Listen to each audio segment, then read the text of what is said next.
వ్యాప్తంగా ప్రజాపాలన వార్డు సభలు జరుగుతున్నాయి. ప్రజలంతా సభల్లో తిరగబడుతున్నారని మాజీ మంత్రి హరీష్ రావు విమర్శించారు. కావాలనే బీఆర్ఎస్ లీడర్లు సభలో డ్రామాలు చేస్తున్నారని కాంగ్రెస్ ఎమ్మెల్యేలు కౌంటర్లు ఇచ్చారు.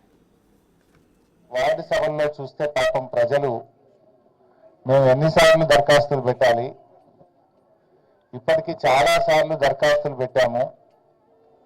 దరఖాస్తులు పెట్టినప్పుడల్లా దరఖాస్తుకు 5 రూపాయలు, జిరాక్స్లకు 10 రూపాయలు, అదేవిధంగా సిద్దిపేటకు పోయి ఇవన్నీ తెచ్చుకోవడానికి జిరాక్స్లు తెచ్చుకోవడానికి పెట్రోల్కి 20 రూపాయలు, మొత్తంగా దరఖాస్తు పెట్టినప్పుడల్లా 30-40 రూపాయలు ఖర్చు అవుతా ఉంది. మేము చాలాసార్లు పోయినసారి ప్రజాపాలనలో దరఖాస్తు ఇచ్చాం, గతంలో మీ సేవలో ఆన్లైన్లో అప్లై చేశాం, మళ్ళీ ఇప్పుడు దరఖాస్తులు ఇవ్వమని దరఖాస్తుల పేరు మీద కార్యవాపన చేస్తున్నారని చెప్పి ప్రజలు తీవ్రమైన ఆగ్రహాన్ని వ్యక్తం చేస్తూ ఉన్నారు. గతంలో ప్రజాపాలనలో రేషన్ కార్డులకు దరఖాస్తు ఇస్తే ప్రభుత్వం వాటిని ఆన్లైన్ చేయకపోవడం వల్ల, ప్రభుత్వం ఆ దరఖాస్తులను కట్టనబట్టి మూలకు పడేయడం వల్ల ఇవాళ వాళ్ళ పేర్లు జాబితాలో కనబడడం లేదు.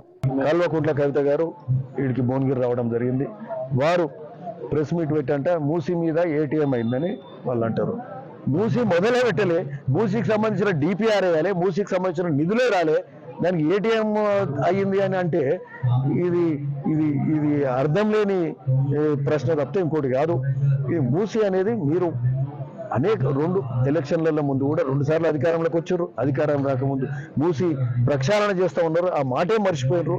ఈరోజు మేం చేస్తుంటే దాన్ని ప్రజలలో అయోమయంగా సృష్టించే కార్యక్రమం చేస్తారు తప్పితే ఇంకోటి కాదు.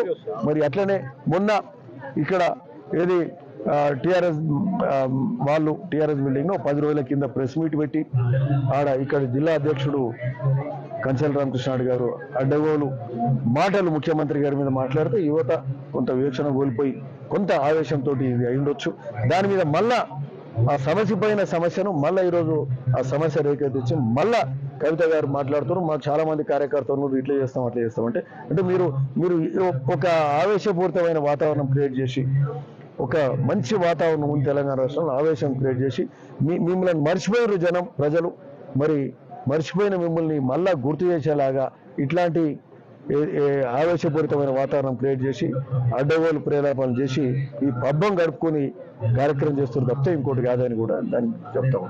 పారదర్శకంగా ముందుకు పోవాలనే ఉద్దేశంతో మీ అందరి సహకారంతో ఏర్పడినటువంటి ప్రభుత్వం, మీ అందరి ఆశీస్సులతోటి మీ బిడ్డగా గతంలో ఈ వార్డుకు నాకు సంబంధం 5వ వార్డుగా సైదాపూర్ నుంచి వచ్చిన మా బిడ్డ అని చెప్పి మీరు హత్తుకొని భారీ మెజారిటీ గెలిపించినటువంటి ఈ 5వ వార్డును నేను ఎప్పుడు కూడా మర్చిపోను. తప్పకుండా నా సొంత గ్రామంతో సమానంగా ఈ 5వ వార్డు కూడా అన్ని విధాల అభివృద్ధి పరుస్తానని చెప్పి తెలియజేస్తూ, ముఖ్యంగా ఈ 5వ వార్డునటువంటి మా చెల్లెలందరూ కూడా గుట్ట మొత్తం తిరిగి మా అన్న గెలవాలని చెప్పి చాలా కష్టపడి ఉన్న చెల్లెలందరూ ఇక్కడ తప్పకుండా ఈ వార్డుకి సంబంధించి గుట్ట మున్సిపల్ మొత్తం సంబంధించి ఎక్కువ నిధులు కూడా తప్పకుండా వెచ్చిస్తారని తెలియజేస్తూ, మన గౌరవ ముఖ్యమంత్రి రేవంత్ రెడ్డి గారి నాయకత్వాన ఏదైతే ఎలక్షన్ల ముందు తల్లి సోనియా ఇచ్చినటువంటి అభయస్థం 6 గ్యారెంటీలు ఒక్కొక్కటిగా ఇంప్లిమెంట్ చేసుకుంటూ తెలంగాణలో మహిళలకు పెద్దపీట వేసే